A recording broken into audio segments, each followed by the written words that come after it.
अस्सलाम वालेकुम। उम्मीद करता हूँ सब दोस्त ठीक होंगे। आज हमारे पास ये चार्जर आया है।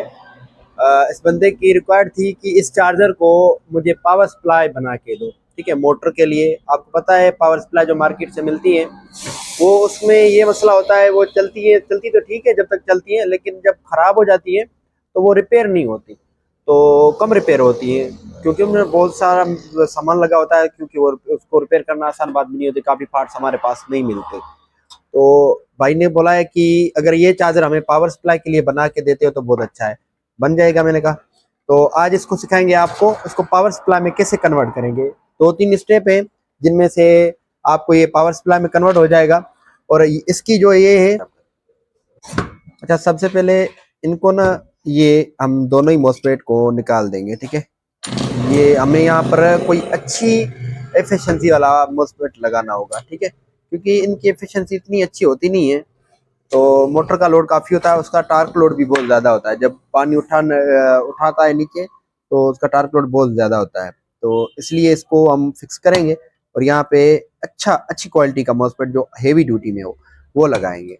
ठीक है, और इसकी बाइसिंग भी चेक कर लेंगे क्योंकि यहाँ पर इन गेट और सोर्स पे इनके बीच इसकी जो वैल्यू आनी चाहिए वो 10 ओम्स की, 10 किलो ओम्स की आनी चाहिए। अगर 5 आ रही है तो इसमें मतलब दो दो 10 किलो ओम्स की लगी हुई है। अगर यहाँ पे 20 किलो ओम्स की लगानी होती है तो सबसे पहले इसके चेक करते हैं इसकी कितनी रजिस्टर लगी हुई है। अब यहाँ पे 4.9 किलो ओम्स आ रही है, मतलब 5 किलो ओम्स की यहाँ पर वैल्यू बता रहा है। मतलब ये जो दो 10 के रजिस्टर लगी है, ये दो 10 के की लगी हुई है। यहाँ से हम एक निकाल देंगे क्योंकि इसको 10 किलो ओम्स ही देना है। ठीक है, 5 किलो में थोड़ा ये जो आईसी है ना वो डिस्टर्ब होती है, यूसी 43, उसको डिस्टर्ब हमें नहीं करना।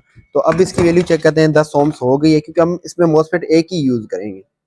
तो 10 ओम्स हो गई है, 10 किलो ओम्स। ओके, तो अब यहाँ पर आपको जो दूसरा मॉसफेट लगाना है वो IRF 460 मिलता है तो बेहतर है।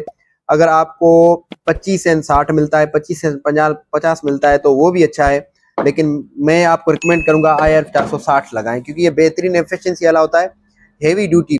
अच्छा तो दोस्तों हमने इसकी ये मॉसफेट लगा दिया है। अब आपको नेक्स्ट स्टेप क्या करना है, यहाँ पे दो रजिस्टर लगी हुई हैं, एक 0.33 ओम की है और एक 0.47 ओम की है। तो आपको 47 ओम की ये रजिस्टर ये निकाल देनी है। ठीक है, क्योंकि हमें हाई रीडिंग और टार्क लोड में चाहिए, तो ये आपको निकाल देनी है। याद रहे इसमें दूसरी जो लगाए ना वो 0.33 ओम की हो, लेकिन वो भी क्वाइल में ही हो। ठीक है, जैसे कि ये क्वाइल में एक नॉर्मल आती है, ठीक है, वो ऐसे ही जल जाती है, उसमें कॉइल लगी नहीं होती। तो उससे ये बेहतर होती है, कभी भी ये वाली साइड इसकी ब्लास्ट नहीं होगी। लोकल जो रजिस्टर होता है जो आम होता है वो यहाँ पे यूज नहीं करना, ये कॉइल वाला यूज करना है। ठीक है, तो शेंट रजिस्टर होता है ये। अब इसकी जो टांके हम लगा देंगे। नेक्स्ट इससे और स्टेप क्या होगा, ये दोनों जो है पीएफ लगे हुए हैं कैपेसिटर, ठीक है, हाई वोल्टेज वाले जो यहाँ पे लगे होते हैं, इन दोनों को क्या करना है, निकाल देना है यहाँ से। ठीक है, इन दोनों को ये दोनों निकाल दिए आपने। अब यहाँ पर इनको पैरेलल में जोड़ देना है, इन दोनों को ही पैरेलल कर देना है। क्योंकि ये हम इसलिए कर रहे हैं ताकि इसकी जो पीछे से अगर कभी मोटर टार्क लोड ज्यादा उठाए तो जब टार्क लोड इस पे ज्यादा पड़ता है तो ये ब्लास्ट हो जाते हैं, लोड हेवी बढ़ जाता है। तो टार्क लोड के लिए इसको ऐसा बनाएंगे ताकि ये टार्क लोड पे भी काम कर सके, इसका कोई जो कंपोनेंट है वो डैमेज ना हो। ड्रेन उस पे लगा देंगे, इसकी बीच वाली इस पे ड्रेन पे लगा देंगे। और एक सिरा जो इसका हमने छोड़ा है उसको क्या करेंगे, ये एक यहाँ पे सिरा लग गया आपका, ठीक हो गया।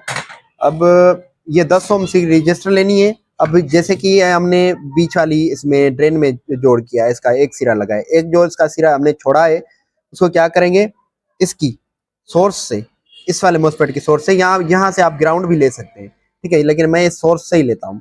ठीक है, इस सोर्स से यहाँ पर इसके दूसरे सिरे में इसका रजिस्टर का सिरा जोड़ देना है। ठीक है, ये यहाँ पर, ये यहाँ पर इसको टांका अच्छी तरह से लगा देना है ताकि इसकी स्पार्किंग ना हो और ये हाई टार्क लोड पे भी बेहतरीन काम करेगा।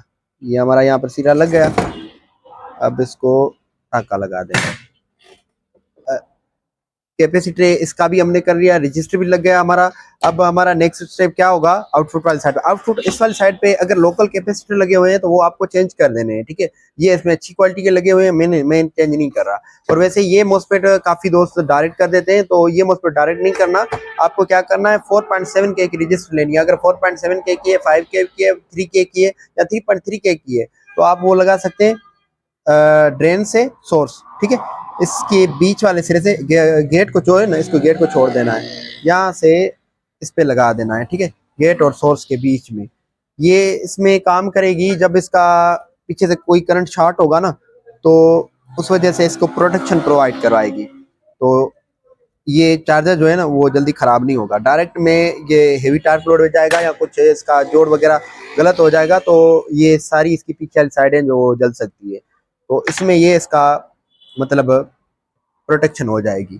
तो ये वाली आपने चीज लगा देनी है यहाँ पर, ये आपको निकालना नहीं है। और नेक्स्ट स्टेप आपको क्या करना है, ये वाला जो इस आईसी से ये डायोड आता है, ठीक है। इस डायोड का एक सिरा आपको निकाल लेना है। ये फ्लड चार्जिंग का होता है, फ्लड और कट ऑफ चार्जिंग का। जब चार्जर नॉर्मल मूड में होता है तो इसके 14 वोल्ट होते हैं, जब चार्जिंग मूड पे होता है तो इसके टारगेट इसको मिला होता है 14.4 वोल्टेज का, ठीक है। तो कभी 14.4 होता है, कभी 14.5 होता है, और भी होता है किस किस चार्जर में।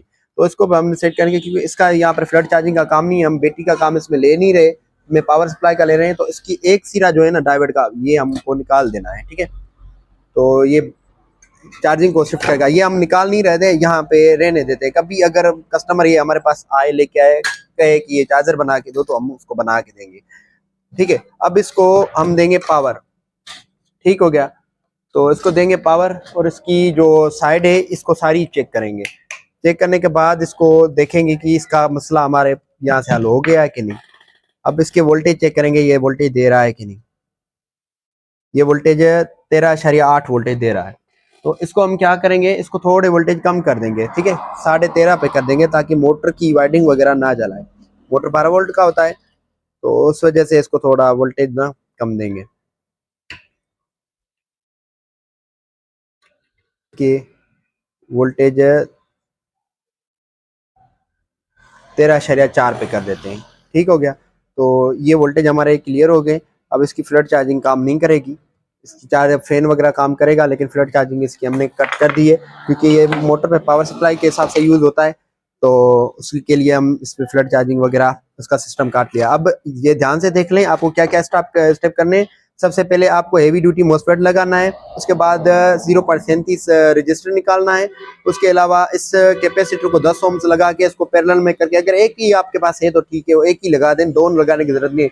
लेकिन इसमें लगे दो हुए थे तो मैंने दोनों ही यहाँ पे शिफ्ट कर दिए, ठीक है। इसमें एफिशिएंसी थोड़ी बढ़ जाएगी, तो ये लगा देनी है। उसके अलावा ये आपको जो डायोड लगा होता है नेगेटिव, देखो एसआई साइड के नेगेटिव इस पे लगा होता है, जिसका पॉजिटिव सिरा इधर से होता है, नेगेटिव इधर इधर होता है, इसको निकाल देना है। फ्लड चार्जिंग ये रोक देगा।